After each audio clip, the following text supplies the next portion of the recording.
Welcome to the Deep Dive. Today, we're jumping into a really fascinating period, the French Revolution, Napoleon. But maybe from an angle you haven't thought much about. Yeah, we're looking at the scientists, the big scientific minds of the era and how they got tangled up in all this upheaval. We're using Grigory Tomsky's Les génies de la Révolution amis de l'Empereur as our guide here. Right. It blends history with a bit of narrative, focusing on Napoleon's early days and these key figures, people like Carnot, Monge, Laplace, even Lavoisier pops up. Exactly. And our mission really is to see just how crucial these geniuses, as Tomsky calls them, were, not just observing, but actually shaping events, including Napoleon's rise. Okay, so let's start maybe at the beginning. Napoleon himself, even as a kid at Brienne, he had this knack for math. He really did. And his teacher there, Father Petrol, apparently pushed math hard, especially for anyone thinking of, artillery. Ah, okay. So that seed was planted early. Definitely. And at the same time, over in Paris, you've got Pierre-Simon Laplace, already a mathematics professor at the military school. And he was working on celestial mechanics. Sounds pretty high level. Oh, absolutely. Studying how planets move, using physics, advanced math. He had D'Alembert as a mentor, got introduced to Condorcet.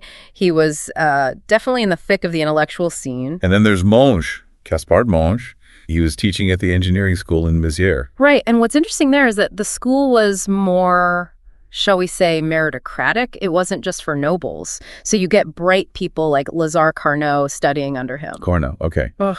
Got it. And Monge wasn't just math, right? He did other things. Yeah, he was into metallurgy, physics, and famously descriptive geometry, drawing 3D objects accurately in 2D. Super important for engineering and military designs. It was actually treated almost like a military secret for a bit. Wow, okay. So even before the revolution kicks off, you have these guys, Carnot, Monge, talking about needing change.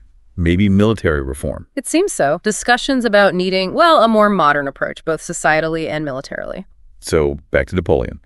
He goes to Paris for more training. Yes, continues studying math, this time under Louis-Monge Gaspard's brother, and he gets some exposure to Laplace's teaching too, though maybe less directly. And he actively sought out more learning. Like at the Paris Observatory. He did. His math teacher, Dagely, who himself had studied under the astronomer Lalande, recommended him. Apparently, Dagely was about to go on that famous La Pérouse expedition. Oh, right. The one that vanished. And Napoleon was interested in the Navy initially. Briefly, yeah. But you see this pattern. He wasn't just passively receiving education. He crammed intensely for his artillery officer exam, passed it, got posted to Valence. And even in Valence, he wasn't just drilling troops. Not at all. He's reading Plutarch, Montesquieu, Rousseau, ordering books. His mind was clearly working on, more than just cannons. Okay, so the revolution hits. How does this impact our scientists? You mentioned Chaptal earlier. Right. Jean-Antoine Chaptal. He initially had hopes for reform, like many, but then, things got radical, the Reign of Terror. He got disillusioned, sided with the Federalists briefly, and actually had to hide out in the mountains for a while. Shows how dangerous things got. What about Condorcet? He was more involved from the start. Very involved. Big thinker, pushing for major reforms in public education, ideas for a new constitution, things like universal suffrage, radical for the time checks on power, free education. But his ideas weren't adopted. Largely rejected, and tragically, he was declared an enemy during the terror and died in prison. It's a stark reminder of the risks. But amidst all that chaos, science actually becomes important. For survival. Hugely important. Carnot gets onto the Committee of Public Safety, the governing body during the terror. He knew the Republic needed science to defend itself. And he brings in the experts. Exactly. He recruits Monge, Lavoisier, Berthollet. Monge especially becomes this whirlwind of activity, mobilizing scientific know-how for war production. Like making weapons. Weapons, improving cannon casting, figuring out how to purify copper needed for bronze cannons, refining steel, just incredibly practical, urgent work. And gunpowder. They were desperately short of gunpowder. Right, saltpeter. Precisely. And this is where Lavoisier and Chaptal come back in, championing faster ways to extract saltpeter, the key ingredient. Science providing very direct solutions. And around this time, Napoleon has his big moment at Toulon.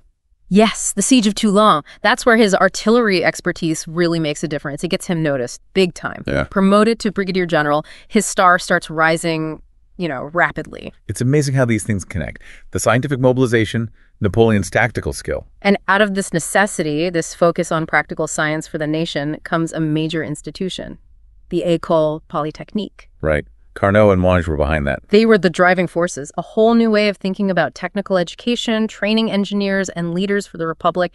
It was revolutionary in itself. But not everyone made it through. Lavoisier. Yeah, the tragic irony. Despite his immense contributions, his past association with tax farming doomed him during the Terror. Guillotined. A huge loss. But Chapelle survived, and he actually taught at the École Polytechnique later. He did, yeah. Continued working on gunpowder, too, sort of carrying on Lavoisier's legacy in a way. So Napoleon rises further. How does his relationship with these scientists develop? Well, after his Italian campaign, he specifically asks for Monge and Claude-Louis Berthollet, another top chemist, to join him in Italy. Assessing artworks and resources, yes, but it's the start of a real connection. What was the connection based on? Mutual respect, I think. Napoleon admired their intellect, their problem-solving skills, and they saw his strategic genius, his energy. He saw science as a powerful tool for the state, for progress, for, power. He even talked to scientists in Italy. Yeah. Met with astronomers like Oriani. He made statements about how important science was for a free government. He clearly understood its value, both practically and maybe ideologically. He was even elected to the Institut National, the top scientific body. And then, of course, the Egyptian expedition. He took a whole bunch of scientists with him. A huge scientific contingent. Monge and Berthollet went again. It shows just how much he relied on and integrated scientific expertise into his plans, even military ones. So when you boil it all down, what's the main takeaway here? I think it's just how deeply intertwined everything was. You can't really understand the revolution or Napoleon's early success without seeing the absolutely critical role these scientists played. They weren't just in labs. They were building defenses, solving resource crises, creating new educational systems. Yeah, the aha moment for me is really seeing that transition. How guys like Carnot and Monge went from, theoretical science or teaching to be right at the heart of the government, making decisions that directly helped the war effort and shaped Napoleon's opportunities. Exactly.